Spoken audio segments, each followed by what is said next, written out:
This is Coach's Corner, where grassroots football matters. Message us at officialBOTN and get involved in the debate. Hello, good evening and welcome to Coach's Corner. It's our brand new show.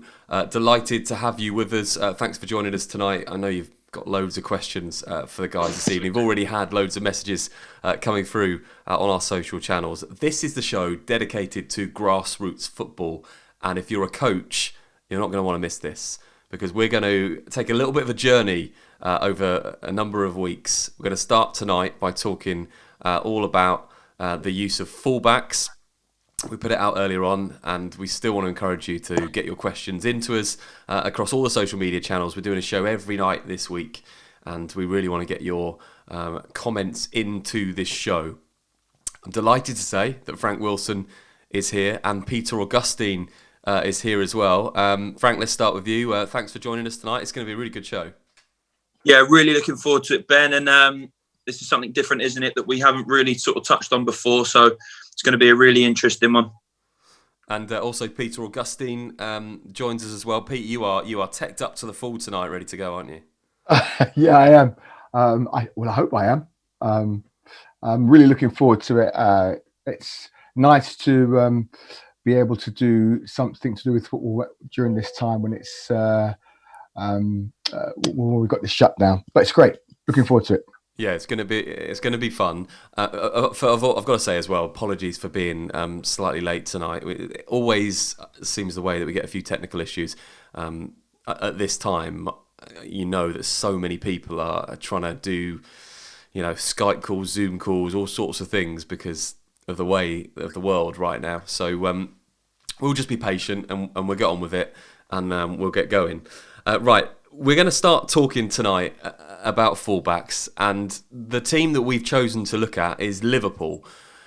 When everyone talks about attacking fullbacks now, Pete, they talk about Liverpool because of the job that Klopp has done in coaching Trent Alexander-Arnold and Robertson as well, and they have almost changed our opinion of what fullbacks can do, what their role is, and suddenly everyone's talking about fullbacks as being the new number 10, of providing more assists than players in midfield.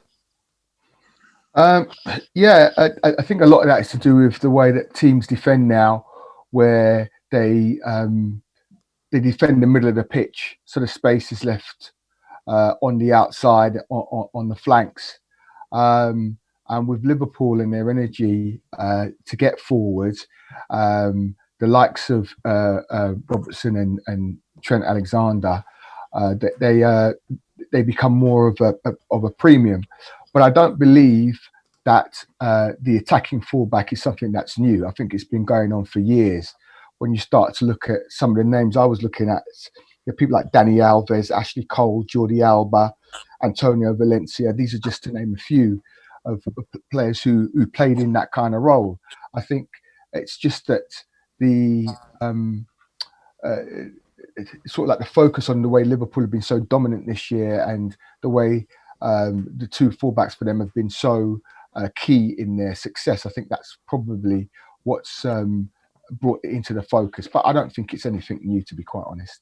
So we've chosen a topic for the show, being fullbacks, and we were deliberating on a title earlier, and we came up with the changing role of the fullback, because we thought that summed it up the best, really. And there are a number of reasons for that, and we want to look at how to use fullbacks to attack. That's the premise of the show tonight. We're actually going to have a show on Thursday night. We're going to look at how to defend against that, so we're going to spin it round, and we're going to touch on why Liverpool have been so successful, and we're going to do that first. And at the end of the show, well, before the end of the show, we're going to come up with a practice that you can take away if you want to look at coaching fullbacks to attack. But there's a lot more to it, and Pete and Frank will explain as we go along the journey. But please get your thoughts and your messages into us. Any questions that you've got across social media, we'll ask them. We'll get them to the right people, and we'll ask them. This is all about you as a grassroots coach, and we want to educate in the best way that we can. Let's start the show, though, by talking about how Liverpool have been so successful. And I know you've done a lot of prep on this, Pete, and you're going to be able to demonstrate why they've been so successful.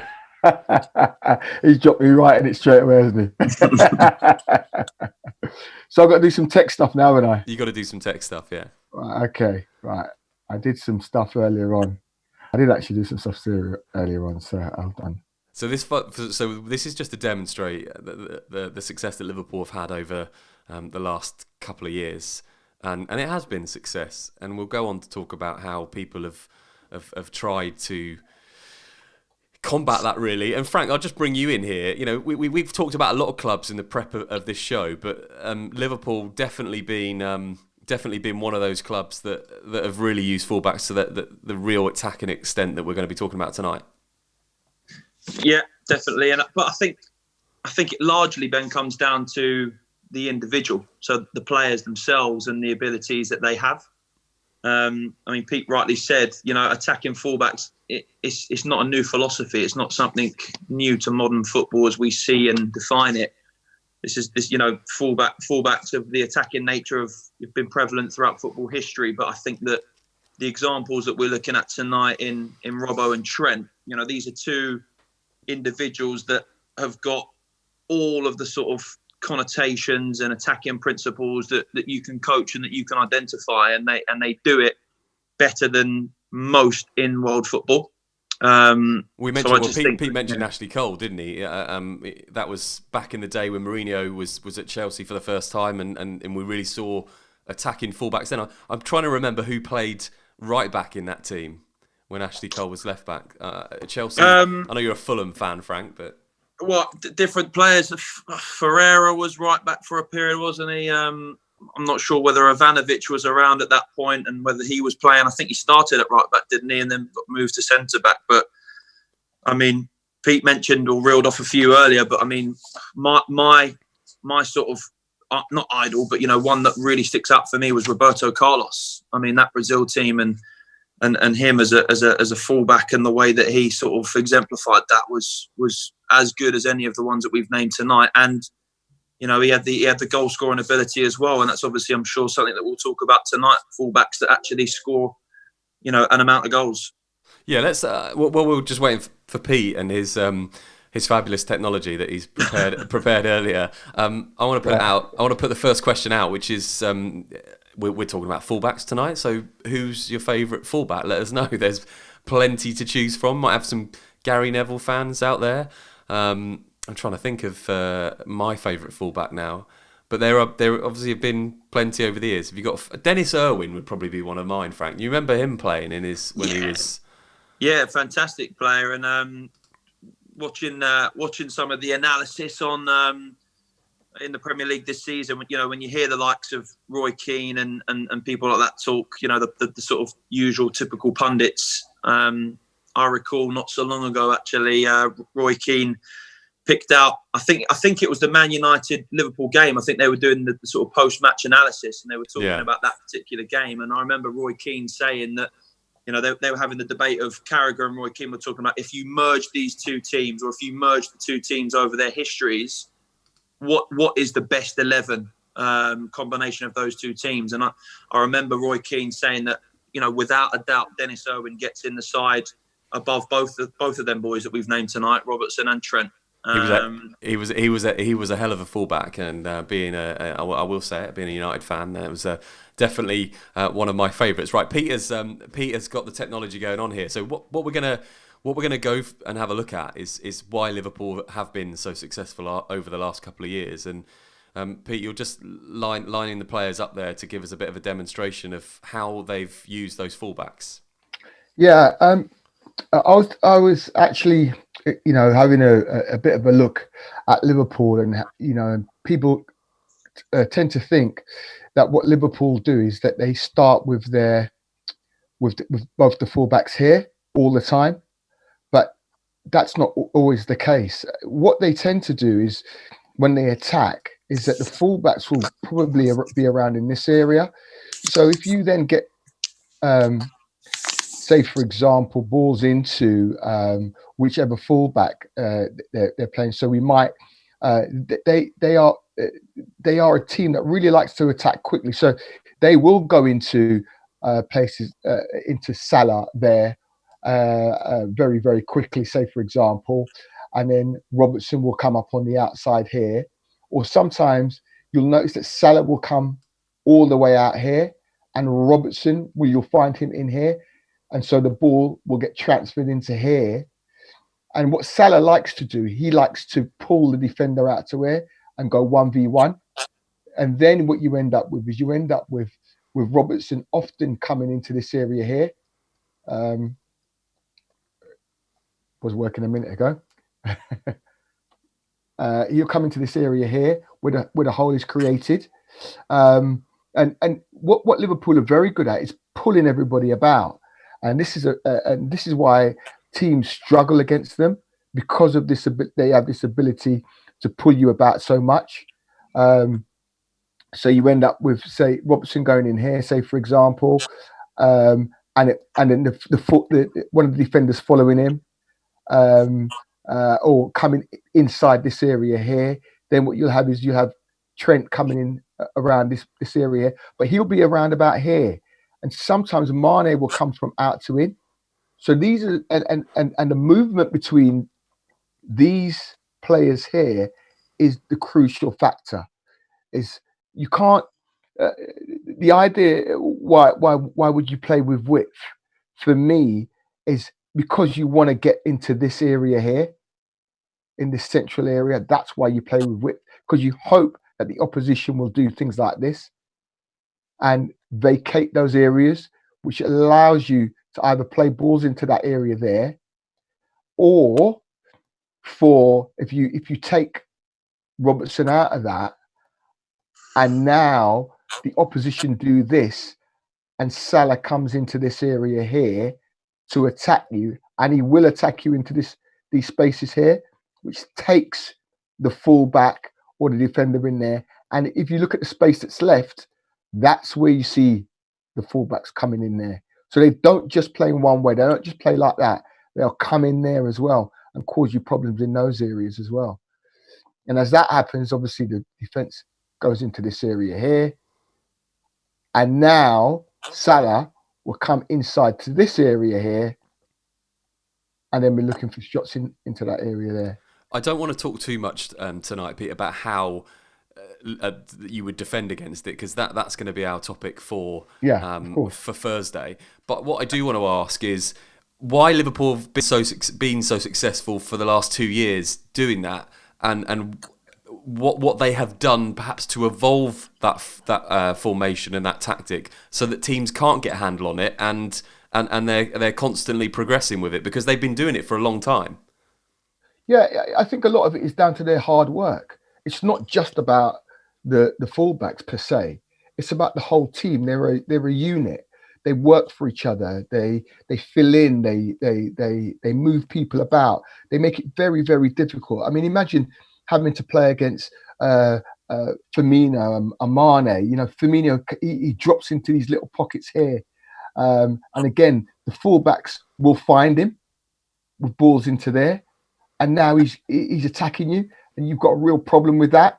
And then you've got, because you're kind of damned if you do, damned if you don't. If you don't go with Mane, right, and Alexander's out here, you've got a problem, because they'll just play around you, because they don't mind playing in these areas here.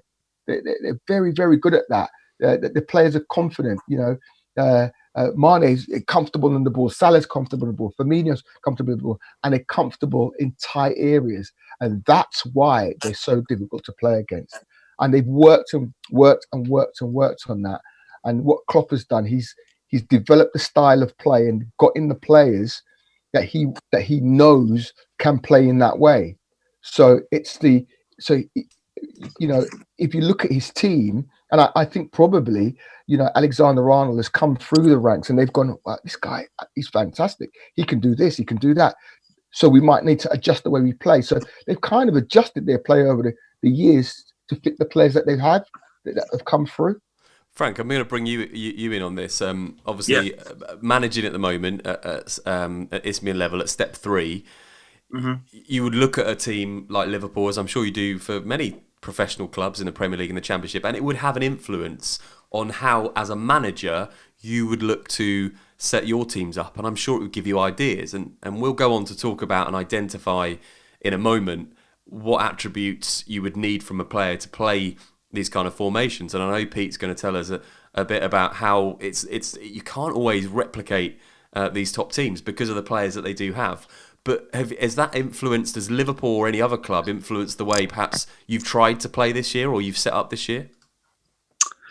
Yeah, it has. I mean, not specifically Liverpool and the examples that we've used tonight, but if we're talking about the template of attacking fullbacks and fullbacks that can, attribute to attacking football and be part of your attacking plan, then yes. I've just always found, without being too technical, especially from my experience coaching and managing in non-league football, either playing against teams that had good attacking fullbacks or coaching that myself and ourselves as a staff, it's really, really difficult to mark a fullback that can get forward and can exploit space well. I think it's one of the real defining attributes in football that is, no matter what your system might be. And listen, nowadays we're very conscious of formations and systems of play, but I think that it's one of the areas that no matter what you try to do to deter or to stop it, it's near on impossible if the players themselves that play in those areas are good at the things that they need to be good at to exploit you. And I've always been someone that looks to seek and search players that are sort of exceptionally good in that area of the pitch. When we're talking as a manager, when you're talking about players that you want to identify, players you want to bring in, or the types of players that you want in your team, I've always been someone that wanted to have specific fullbacks and fullbacks that done specific jobs. And like I said, if we're talking about attacking, it's just such a massive utility to have when you've got fullbacks that can join in the opposition's half, because it's so difficult to stop. Actually, we've had a really good message in on Twitter, which was from Mike, and he says hard work and Bobby Firmino are the answers to why Liverpool have been successful playing the way they do with the fullbacks. And where does he play and who picks him up? Which is a really good question. So I'm going to put that back to Pete, and we're going to we'll get Liverpool back on the screen. And Bobby Firmino's work rate and the fact that he drops here, there, and everywhere. I know we mentioned the movement of the forwards, but in particular he plays in the middle as Salah and Mane seem to play off the side. Pete, what effect would that have if you're going to say almost a false nine in your team? For the centre backs maybe of the other team, and then the space that creates for the fullbacks. Okay, so imagine this. So if we always talk about the principles of play, and when you're defending, you defend, and you might try and defend to try and stop people getting in between your lines. But Firmino does this very, very well. He'll come into this area here, say for example, and the ball may be coming in from people like Fabinho or Wijnaldum or wherever. Or Firmino might swap with Salah, and I was looking at a game and I saw them do this, where Firmino just came into this area, Salah went outside the shoulder of the fullback, and then the ball just popped into Firmino there, and he's on the half turn, and as the defender came in here, Salah just came in from the other side of the fullback, and Firmino just slotted the ball in there, and Salah got in there and then had a chance, and I can't remember whether he scored or not, but because I was just wondering, I was at wonder with the movement of Firmino. This causes centre backs huge problems because they don't know whether to go or whether to stay. If they stay, Firmino will turn on you, and now he's going to go 1v1 with you, and he's very, very good in those situations. And you've seen he's a bag of tricks in those kind of areas. And he'll play little 1-2s with Mane or with Salah, and then they'll just break you down. It's too difficult. Or the other thing he'll do, if you don't come, he'll carry and shoot. because he's got that in his locker as well. So he's very, very difficult to play against. And even if you do manage to tackle him, what he'll do, he'll work back and he'll try and get the ball back off of you. So it's this thing that I think Klopp has imbued in his team, is the fact that we attack together and we defend together. Because you've also got, he'll drop into these areas here. And Wijnaldum will go in there, because you've seen that. Henderson will go in here. Mane will drop in here. So they really, really, their ability to change position is incredible. And I think that is part of the secret. And I think what Mike said there about Bobby Firmino and his work rate, he's quite correct. Okay, but he's also got the fact that the rest of the team also work. So Pete, looking at the screen now as it is, you've just moved the players of Liverpool. We all know how they go into those positions and play. And you just moved Jordan Henderson, and he's an engine in midfield that gets into the box as well and gets back. As you look at the pitch now, we're talking about, and we're going to go on in a minute, to identifying the technical, tactical, and obviously psychological needs to coach a player in the fullback positions. When we look at that pitch now, the space that enables those fullbacks to have, we're going to talk about those parts of the play that the fullbacks need. But we've mentioned this before, but is there a need to have the other players in those positions? So we talk about how good Alexander Trent-Arnold is and Robertson is, but really you've got to have those bits in the middle, because that space being created is by Salah, Mane, Firmino, Henderson. Yeah. You see that any team that's that has got anything about them, they're good in all departments. They're when they're on the ball, they'll create spaces. So people like Van Dijk might drop out and create spaces, and they'll go back in here if the team then decides that they're going to bank up like that. And then as the team comes out, the clues and the triggers for, say, a Van Dijk might be, I'll tell you what, as they're coming out, I'm just going to pop that in there. And again, you've got Firmino and all these players moving about, causing problems. Players will just drop into other areas. It's that ability to move and create space. And again, I'll go back to this thing about the principles of play. The principles of play demand that there's movement, that there's support. Those things, they happen because they are what the game in attack is all about. Okay, we're going to move on to the next stage of this discussion, which is all about putting this into practice if you're a coach. And there are two stages to this. We're going to put on a practice for you to see and take away, but we're also going to look at what qualities players would need, and what you would need to coach, looking at the four corners of coaching as well. We've had a good question that really ties us into this next part of the show. It's from Henry Lucas and says, are fullbacks now a version of other positions, so like central midfielders and wingers? Are they really now, until they're sort of 18, can they play anywhere because they're that good and they're that comfortable? So if you've got a midfielder, can now go and play at fullback because the role of fullback has changed? Frank? I think it ties in with the examples that we've discussed tonight, and the examples that we're seeing a lot more of throughout football, not just in the Premier League. I mean, I can speak from experience from non-league football and from step 3 and step 4 that I've managed in, and it's definitely something that is starting to be more prevalent in my level of football and the level of football that I'm exposed to. I mean, the demands of fullbacks in particular, and the attributes that carry with them. Pete's referred to the principles of play. You probably see a larger balance, Pete, don't you, of the attack and defending principles in the likes of fullbacks, because nowadays it's not just the defensive principles that they have to have, but we're also asking and demanding of them and wanting and coaching of them more attacking principles as well. I mean, you talked about support and creativity. You've looked at Trent Alexander-Arnold and Robertson there, and the roles that they play in Liverpool's attacking moves. But we're probably seeing more of an overall balance or more of a tick list of both those principles of play in fullbacks. Yeah. Because I think what happens is quite often that a team like Liverpool, they're very dominant in possession. So I think they've got some. I saw a stat.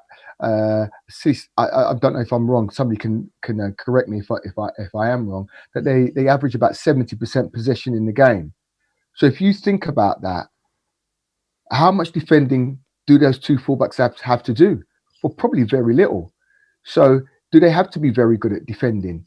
Well, some people would argue, yes, they still have to be good because the other team will get the ball at some stage. And we can talk about, obviously we're doing something about this on Thursday, but I think those attacking attributes in a team like Liverpool are very important. However, go on, Ben. No, go on. You go. You finish. I'm going to say, however, that if we're coaching young players, they need those defensive attributes, and we need to teach those as well.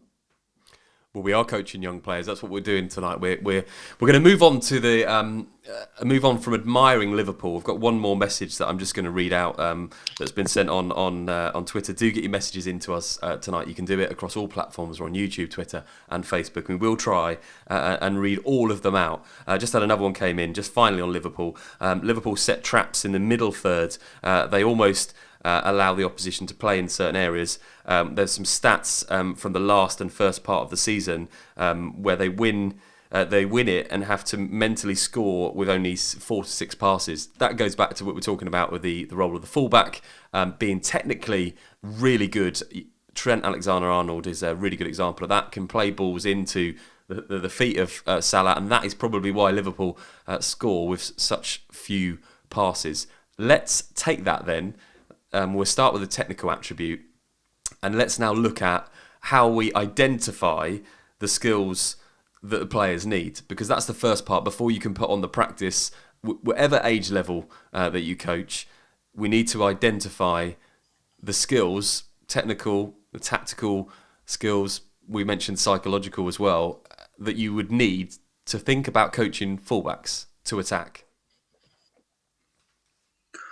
Well, technical guys, I think that we could reel off a whole list and range of them. I mean, ball control and first touch would be one for me. I think that if you look at a game of football and if you watch a game or if you analyse a game, so often a pattern of play involves, for example, from the start or from a restart, the ball very, very often goes from a forward or a midfield player into a fullback, and it allows teams time to move further up the pitch. So I think that, first touch and having control of the ball is something that's obviously hugely important to a fullback.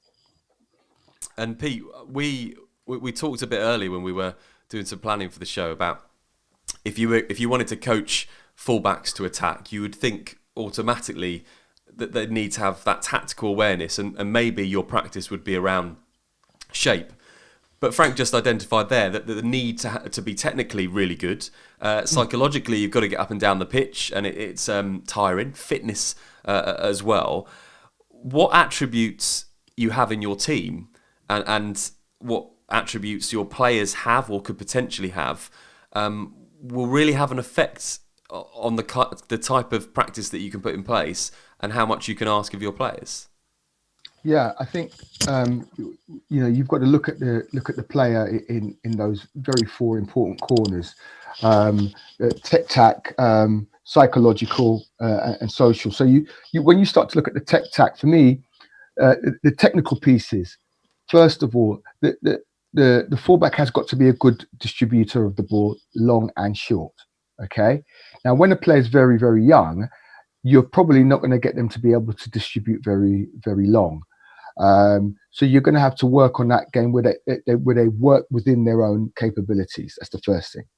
The second thing that they've got to be, and again, we've got to be. I think we've got to be very careful about it. So we're talking about very young players. We don't want to be talking about them being position specific, because what we want to teach them is to be footballers first before we start talking about positions. But let's take this from a point of view when we start to look at where we might be starting to specialize in those plays. So maybe about 14, 15. So the players got to have, and again, I don't want to use a cliche. They've got to be able to be fit enough to get up and down the pitch to be able to support the play. That's number one. Next thing that they've got to be able to do, they've got to be able to, again, as I said, distribute long and short. And also, if they're going to be knocking crosses in, they've got to be able to knock them in from various parts of the pitch, not just the byline. There may be deeper crosses from a deeper area. They may be from sort of like that area around the point of the penalty spot. They may have to start driving crosses across the box. So at younger ages now, where we're talking about, we're not heading the ball anymore as like we used to.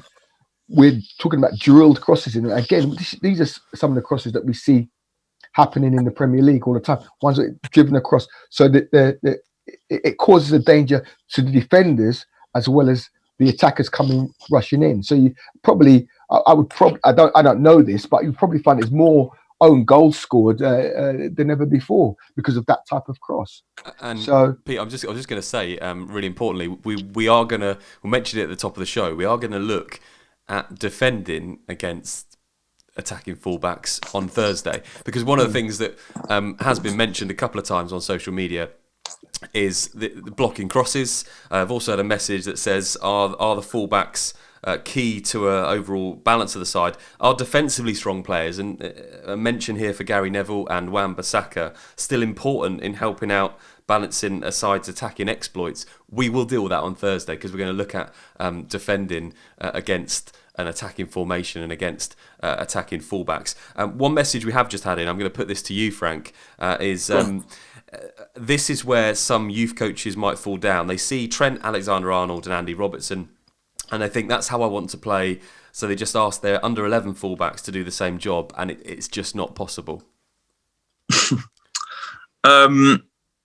Yeah, I mean, I think that you have a duty of care, don't you, as a coach or as a manager, to make sure that you are realistic and working within the remits of your team and your players. And as much as we might take influences from, Premier League football or professional football, I think that we have to be careful in how we translate that and transmit that into our own practices and our own environments. I mean, the one sort of telling thing about youth team football, and I started as a youth team coach, and I worked with young players around the age groups that we just mentioned there.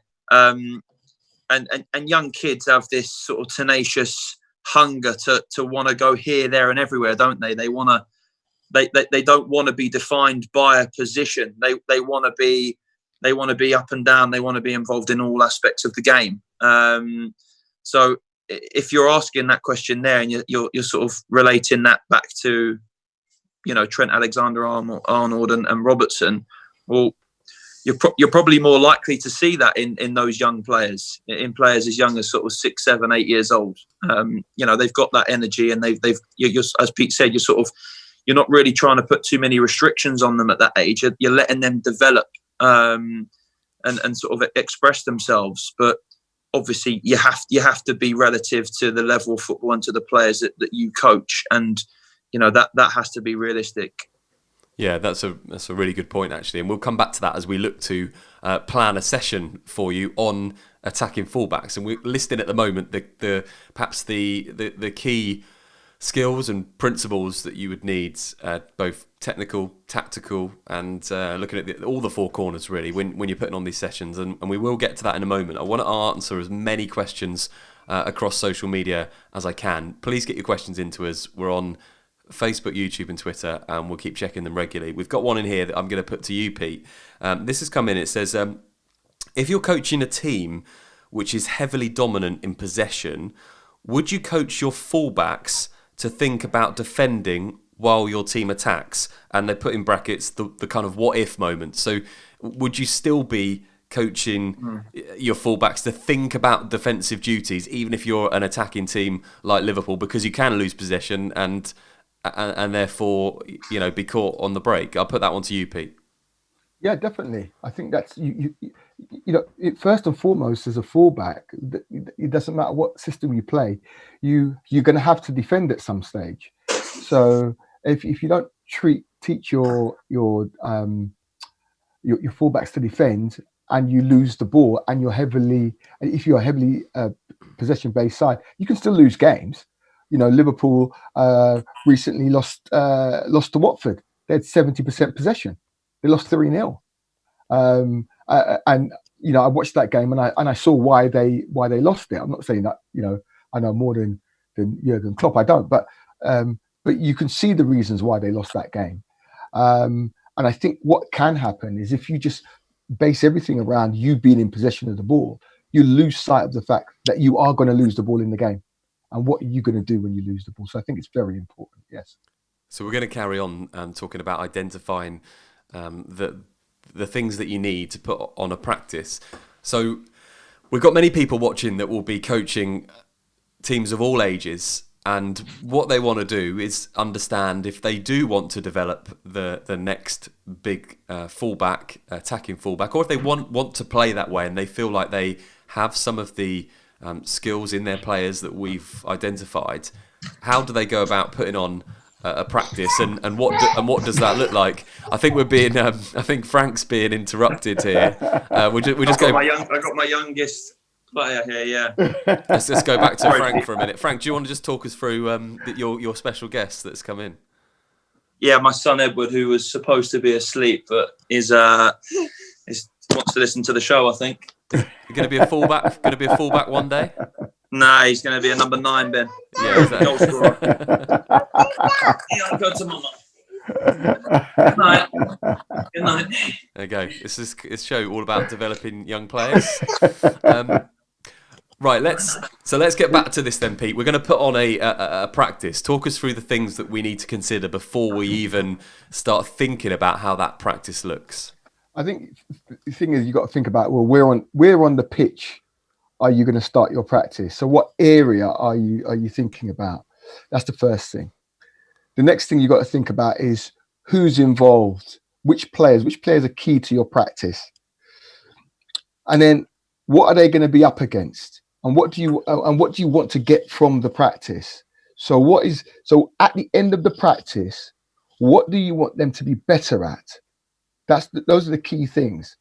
So I think when we talk about practices, we want them to do the things that they are going to do in the game. So when it comes up, they recognize it. So I think those are the key things that you need to be looking at. Okay, I'm gonna talk to Frank for a moment, because we're gonna let Pete start to get the pitch up again, and we're actually going to look at setting up a practice. And Frank, this is something that's real life to you, being a manager in Step 3, and I'm sure a lot of thought goes into putting on those practices and trying to find out what you need from your team. Yeah, of course. And listen, every coach or every manager has their methodology, their way of doing things. We try and find, or I've always tried to find the balance of working with our own team, our own players, and trying to improve the things that we need them to be better at. But also you have to consider things like, the intelligence on other teams and your opponents. If you're playing a certain team on a Saturday or on a Tuesday night, and they have a particular philosophy or particular patterns of play and how they like to play, then I would always, or say always, but there's always a balance. I've always had a balance of putting on sessions that sort of counteract your opponent's strategies and what they do, and trying to figure out the balance of, spending a dedicated amount of time on both dimensions, what we do and what they do, and how you can stop and improve your own team. Right, let's have a look at how a practice might look, Pete. So we're going to try and put together a practice now that will allow us to go and coach attacking fullbacks and how that might look. And we've already looked at Liverpool. We've looked at actually the different number of players that were involved in making that successful, in making that room on the pitch. So we already know that this practice is going to involve everybody, and everyone's going to have a part to play. So we're not focused on the defensive team. We should say that now. We're going to do that on Thursday. We are focused on the attacking team. However, we're going to find a way to get the practice to enable the defenders to get something out of that as well. And Pete's going to take us through the early part of that. Do keep your messages coming in, by the way, on social media. Thank you ever so much, getting so many messages in tonight. We'll read them all out, and if you've got any questions on putting on your own practice, then let us know. We're gonna have a little part of the show at the end which will open up for general questions, and then we'll discuss fullbacks first and then get to those general questions. Right, we're going to head over to Pete, who's going to start to put together a practice here. One I'm sure that he's looked at a little bit earlier on. And we're going to start to look at how this might work if you're in a training session and you want to look at attacking fullbacks. Yeah, so if you're going to look at attacking fullbacks, the first thing you've got to do, you've got to have your fullbacks in the practice. So you're going to put hold on, I'm doing it the wrong way around, aren't I? So the first port of call is, where do you want to start the practice from? For me, do you want to start it here and you want to work on the idea of the cross coming in, or do you want to work on the build up from a certain area, say for example? So you might want to start, I don't know, let's suppose you want to work on the build up. So you want the player to come into the practice maybe slightly later on in this area here. Now, first of all, what I want to state is this before I do. This is not the way. This is just a way of setting up a practice. So the next thing you're going to want is, you're probably going to want a centre forward in there. Okay, so you're going to want your forward in there because you're going to want the ball to possibly go into a centre forward at some stage. All right. So you're then going to want somebody who's going to distribute the ball into possibly into the fullbacks. So again, you then, as you start to put the players into the practice, you start to look at, right, okay, well, where would this player start? Where would he distribute the ball from, etc., etc. Okay. Then you start to think about who else might be involved in this. Well, you might have your 10 in there, and oops, already had him in there, didn't I? And you might have, say, for example, let's have another look. Let's have Sadio Mane in there, say, for example. We'll bring Frank in at any point, Frank, if you want to ask any questions about why Pete is setting these players up, or as we go through. Definitely. I mean, at the minute, I've got a close-up of the graphics, so I'll wait for it to sort of zoom out a little bit, and then I'll have some questions that I'm going to throw at Pete. Okay. So now you've got that. So you've now got. So don't forget, this is a practice where you might be using your squad. So you've got in here 1, 2, 3, 4, 5. 1, 2, 3, 4, 5, 6 players. Okay. You might even, if you wanted to, have your goalkeeper in about this area here. Quite possibly, you might be distributing out to your player who's going to distribute. And I'll talk about why we might have that in a bit. So now you've got this, you then have to think about, well, what are we going to do next? So what do we need now? We now need some defensive players. So on the opposition, let's just change their color a little bit. Okay. Let's change that. Oops, I did that wrong. So don't forget, just while Pete's doing this, do get your questions in at any stage. If you have a question, we know we've got a lot of coaches that are watching.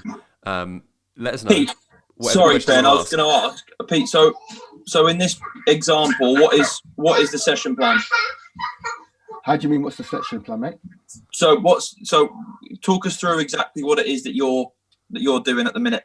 Well, what I'm doing is I'm getting the session plan together so that I can start to look at what do I want them to practice? What do I want them to get lots and lots and lots of goes at? All right. Now, it might be the cross. that I want them to get loads and loads of goals at. It might be I want them to get loads of goals at defending, attacking against, say, for example, a fullback who might come out and cause them a problem. And it might be that I've got some opposition in these areas here that will put pressure on the player who might be on the ball, say, for example. So let's say we started, again, if we started here, we might say, right, okay, these two players here, these two defensive players, would be looking after these two. These four defenders here would be looking after this one attacker. Now, people might say, well, actually, there's only one attacker in there. Yeah, quite right. But when we're attacking, we tend to be outnumbered more often than not. So I would probably even have more defensive players in here. Okay, so it means that my players have to be a bit cleverer. So if I want to, Pete, can I just start? I was just going to ask. So in this scenario, Liverpool obviously have a lot of possession. You would you say you would always have defenders to outnumber the attackers because so you can get used to. I guess that is working in tighter areas as well as part of that. Yes, yeah, that would be, and again, remember, this also depends on the level of the player that you're working with as well. So if we're talking about working with slightly younger players, we might, let's have a look. We might zone off this area here. Oops, that's not very good, is it? Pete, if for the coaches that are listening and for the people listening tonight that are looking to get into coaching at any level, are we, when we're setting up practices, are we saying that sometimes we might trade off the reality of a session in terms of how realistic it might be to a game, i.e. numerically, right? So you've said in this particular practice or in a practice, the attacking team, you might set them up numerically disadvantaged to try and improve certain aspects of them going forwards, which might not necessarily be realistic, although it might be. But is there sometimes a trade-off in terms of, getting it absolutely pinpoint realistic to a Saturday, but actually the trade-off in your session is different things that you want to come out as opposed to the overall reality? That's right. Yeah. Sometimes you will trade off realism for repetition. So I might say, right, okay, ball goes in from Alisson into Robertson here. Okay. Now I'll say, right, you got two touch, you got to get it in. And the type of cross that I want is wanting a cross that is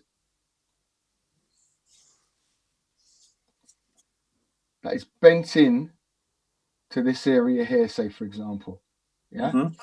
Okay. So I want that. I want you to hit that area there. Hold on.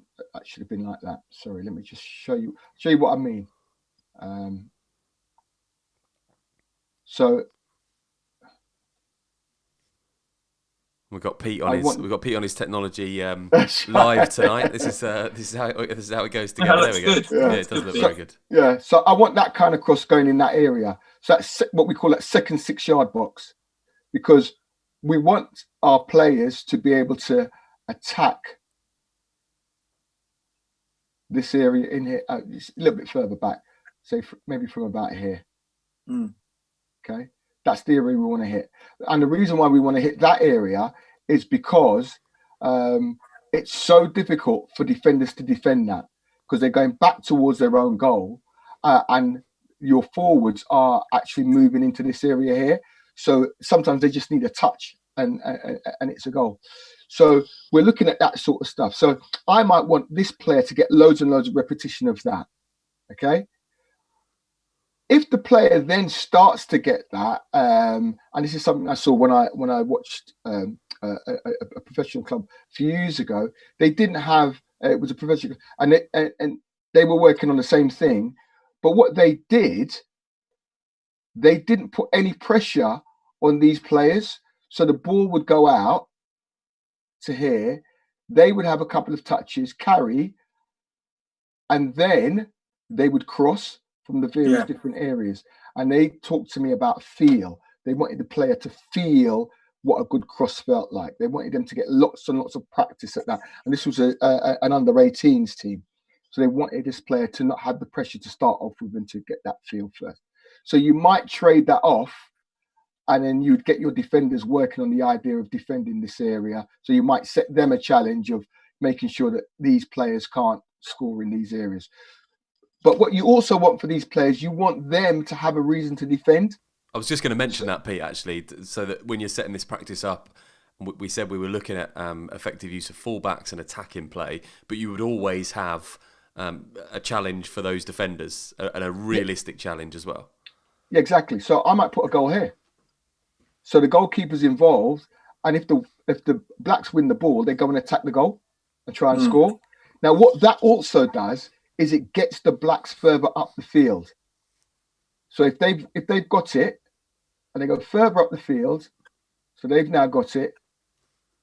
Okay, these players have to tuck in, so they now have some defensive responsibilities. Okay, can they win the ball back? The players come forward here. Okay, and if they do manage to win the ball back, say here, now can we get the ball played into these areas? Again, you might say, right, you've only got 2 touches because you've got no pressure on you. 1, 2, and now we start to work on the timing of the runs for these players to get into the box.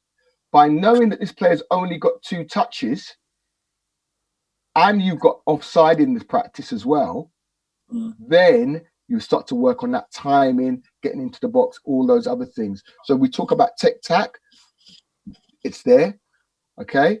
So all those sort of things, we're starting to look at the type of ball that you're playing, how you whip it in, you know, your first touch. So the ball's played out to you. Is your first touch going to take the ball out of your feet so you can get into these areas here to knock that cross into that area there? You know, how high is the cross? There's the speed of the cross, etc., etc., etc., and get these players to start working. So you work with these, but eventually you'd with these, and because if the ball's not going in there, there's no point working on these players because this bit's got to be good first. I was just going to ask you, Pete, that we look at on this practice. You can see obviously the 7, the 9, and the 10. You mentioned to work with the fullbacks first because the delivery is important, but then the message would be you would have a plan as a coach, which would be, okay, once I know that I'm getting the deliveries that I want and that I've worked on the fullbacks that are wide, I can then start getting little messages to perhaps the number 9 of movement and how we could create more space for the other 2 in the box and things like that. Yes, exactly. Because this is the other thing, I think, and it was something I was speaking to somebody about the other day about how often do we do practices where we don't work on this phase here, this finishing phase, where we'll do all this. We do a lot of passing practices that look really, really nice, and we pop the ball in and out of squares, and it looks lovely. But what about the aim of the game is to score? So shouldn't we really be starting to look at the idea of, you know, the types of finish when the ball comes in here? This is one part of it. But imagine if you're a fullback and you're knocking balls in here and your strikers aren't getting onto the end of it, and it's going across to the other side and going up for throw-ons, and then you've got to go from here, and then you're back here defending again. You know, that again, we talk about the psychological side of the game. You know, if you know as a fullback that you're getting good crosses in and your players are going to get on the end of them and finish them and stuff like that, it makes you more willing to make those runs and to get back and forward because you know you're going to be attacking again. So I think that's really, really important, I think, anyway. We've had a question in from Mike who says, how do the defenders defend differently knowing that the fullbacks are only allowed 2 touches? Is that relevant to this? It's a relevant question. Yeah. Thank you, Mike. Yeah, it's a very relevant question because the fullbacks will, because you've given, don't forget, remember, we've given the fullbacks a challenge, or the defending team, sorry, we've given them a challenge of if they win it, can they go and score? Well, if they go and score, right, we might say to them, right, you've got to go and score, but your goal only counts if, All right, so let's do this. Pete, do you think that question might be phrased in the way of, if you're doing a practice, and I'm sure this comes up all the time for you, if you're doing a practice where you've set certain sort of stipulations, so for example, in this one, you've said to your fullbacks in the attacking team 2 touches to deliver. Maybe Mike or other people's query might be, well, if the defending team know that that's going to happen, does that then manipulate their defensive position? So will they cheat? Will they think, right, because we're not going to be able to get out to those fullbacks, are we just going to go and protect a certain area, which, because they're anticipating what the game is telling them to do? Yeah, of course. But remember, I'm concentrating first of all on these 2, on these 2's delivery. That's the bit I'm concentrating on, because that's to me that's the piece that I need to get right first. I will then put other challenges, because then I'm going to start to do things like allowing the fullback to come out here, to go and put pressure on the ball, because now it's a different type of cross, that sort of stuff.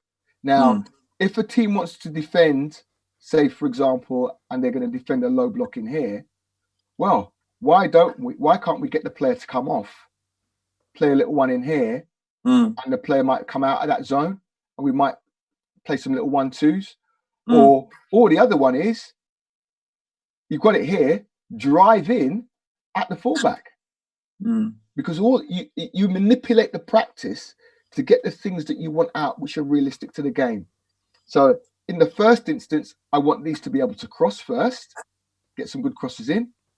Then after that, I want them to be able to do stuff, which is, right, okay, I want you to now run in at them. So now if you come in here, now the full back can come and engage you. Now, if that happens, we create spaces to be able to do things like this. Yeah. And it's a different type of cross again, isn't it? So we start looking at the game in its wider formation, but never forgetting that we are focusing on one part maybe first. And but that's I guess the benefit of progression, isn't it, Pete? In coaching sessions, you made I found it interesting your point about the professional under-18s team that you watched, where they were coaching something similar to this, and they were looking at fullbacks crossing, and they were emphasising the feel. Yeah. How unopposed, how players feel when they get into those positions, and the feel from positive outcomes. Yeah. But then the good thing about progression is that you then have to challenge that sense of feel, don't you? Yes. You have to then convert that their unopposed sense of feel into, right, okay, it's competitive now. You're up against somebody trying to stop you in an area. How do you then react to that? That's right. Now, if I'm working with your team, say Frank, from the start of the practice, this player's getting put under pressure. Yeah. Because and the reason why I say that is because we're now talking about we're working towards Saturday, so we may only have an hour and a half. So I might need this fullback to have the option to play in and then go and make that run, or to come inside early. You might have a fullback who's 2-footed, who can come in off the line. So I don't want to take that away from him, and I want him to practice that, because that's an advantage for us, isn't it? So I want to work with the advantage that we have. But if I'm working with a younger set of players and I want them to develop their skills, there's certain things I need them to be able to develop, because especially if, say, for example, it's an under-18 team, and I know that the first team want balls played into the box from wide areas, that's a skill that they're going to need. So if you're Trent Alexander-Arnold, I mean, he's only 19 now, isn't he? Is he 19, something like that? That's a scary thought, isn't it? Yeah, exactly. Yeah. You might be working with him at 15, 16 on that sort of cross, because he doesn't get that good in 10 minutes. He's probably been doing that for quite some time. He's got loads and loads of practice at doing that. So, Pete, I've got a question for you. So we've just mentioned that if you're coaching Frank's team in step 3 of the Isthmian League, you'd be putting a bit more pressure on the fullbacks for various reasons, because you need the practice to move on quicker.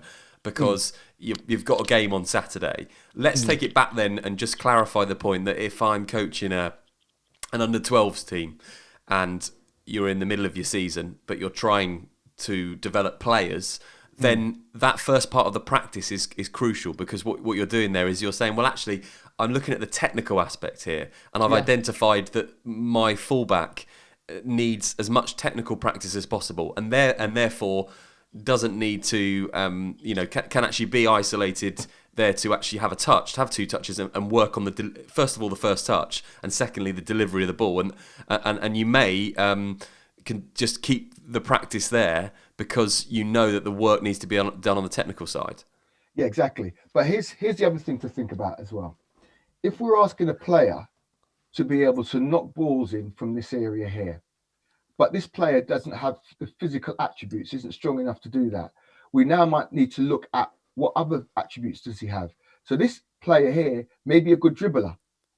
So we might now invite this player in here and say, right, take them on. Take the player on. We might get the player to combine with that player and still be effective, okay, while this player is developing physically to be able to knock that, for want of a better phrase, the Trent Alexander, Andy Robertson type cross.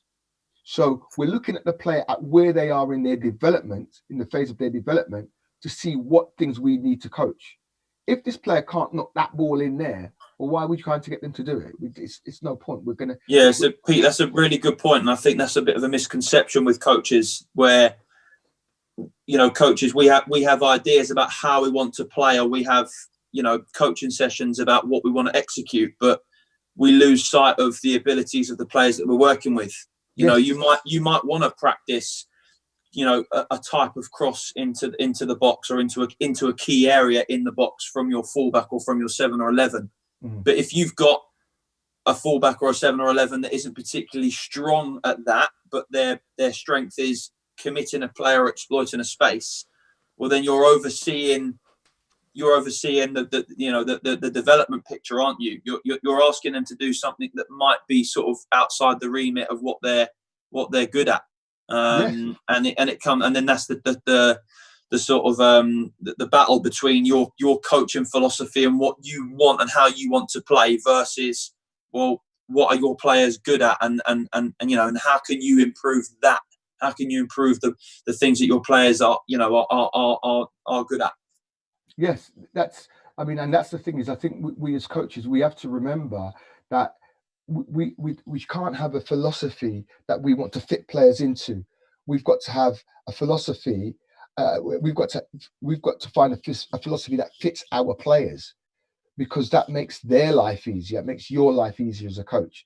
If you know that this player is very skillful and, say, for example, can defend as well, we want to use that, because there is. So look at somebody like Wan-Bissaka. You look at players like Joshua Kimmich, players like that who are not only great going forward, but are also great defensively. Now they have a full range of skills that have been coached into them, or coached, and they've learned over a number of years, because it doesn't just happen. It's the coaching environment. What skill sets do they have? Do their coaches understand them, and do they see the other possibilities that they have? So some of these players, I don't know, quite possibly Robertson and Alexander-Arnold and Kimmich and people like that were midfield players before, converted to fullback. Yeah. The great one for me is Bakary Sagna. Not Bakary Sagna, Bakary Saka. Going back a few years now. Bakary Saka. Or Bukayo Saka. That's it. Bukayo Saka at Arsenal. It was a striker. Not even. I don't even think not even a year ago. And look at what the stuff that he's doing at Arsenal now.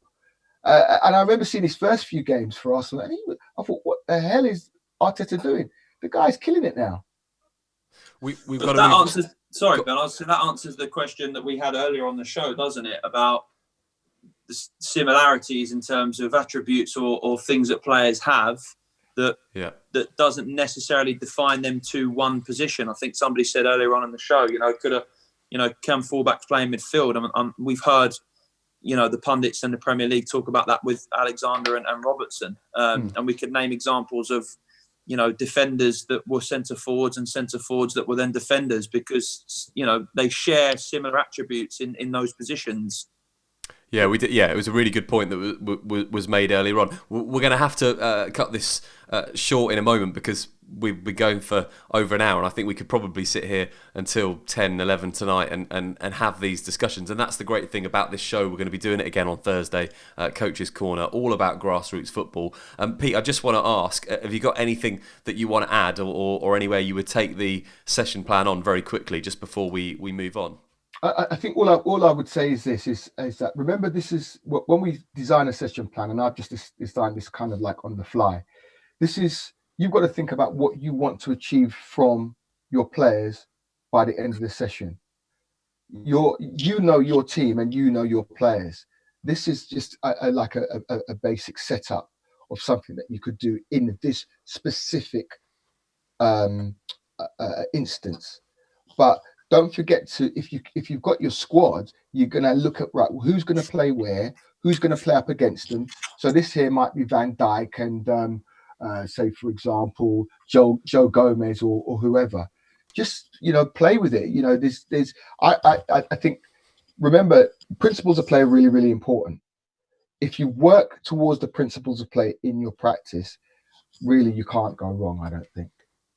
Yeah, it's a really good point. We're going to come back to all of this on Thursday. We're going to flip it around and look at how we can stop attacking fullbacks like the likes of Liverpool, how they play at the moment. And of course, there are many other clubs as well. We could continue this discussion. We will continue it. Don't forget, keep getting your thoughts in as well across social media. If you are watching this back at a later date, do let us know your questions. We'll read some more of those out on Thursday, and general questions as well. We're going to be continuing Coach's Corner, and we're going to be looking at all different types of topics. So if there is a particular topic that you want to see covered, how do you play with a target man? Can you still play 4-4-2? Whatever it might be, we're going to cover it on this show. And we're back on Thursday to have a look at defending against attacking fullbacks. We're going to spin it round. All that remains is to we'll leave Pete to play with this. But Pete, if you take that off the screen just for a second, we'll just say thanks ever so much to you, Pete, for putting that together. And of course, if you're on Twitter, if you want to give people your Twitter handle, they can get in touch with you as well. Yeah, at Surrey_CCD. And Frank, thank you ever so much for being on the show tonight. It was nice to meet you, little one, as well. Yeah, sorry about that, guys. And actually, just as we're wrapping up, he's gone to bed. Typical. One thing I do want to add is Jody messaged me, and we're hoping to get Jody on the show on Thursday, and he just said all he would add to tonight is Petrescu and Lasso. He's a big Chelsea fan, so that was Jody's comments. I don't know who those guys are. They're a bit before my time, Jody. What we might do actually is we'll put a poll out in the next day or so, and we'll look at potentially who the best fullback of the last, what should we say, what we in 20 years? Should we say 20 years? It's going to be tough to get down just to 4. Premier League era, Ben. Just stick with the Premier League era. Yeah, Premier League era, the best fullback of the last 20 years. So if you've got any suggestions on that, let us know right now. Get it into the comments, and we will consider a short list of 4 for you to vote on ahead of the show on Thursday night. Can't wait for that one. So once again, Frank, thank you ever so much for joining us. Yeah, thanks guys, enjoyed it. Thank you, Pete, for joining us as well tonight. Thanks. Stay safe, everybody. Stay at home. Yeah, that's it. Stay at home and good message. And watch us. We're on every night. Tomorrow night we're going to be doing the football call-in, the grassroots football call-in. So if you want to get involved in the show tomorrow, let us know across social media. We'll arrange to get you on. Really looking forward to the show tomorrow with Glenn and David joining me as well. Until then, enjoy what you're doing, and we'll be back on Thursday for another grassroots football show. This is Coach's Corner, where Peace out. grassroots football matters. Message us at officialBOTN.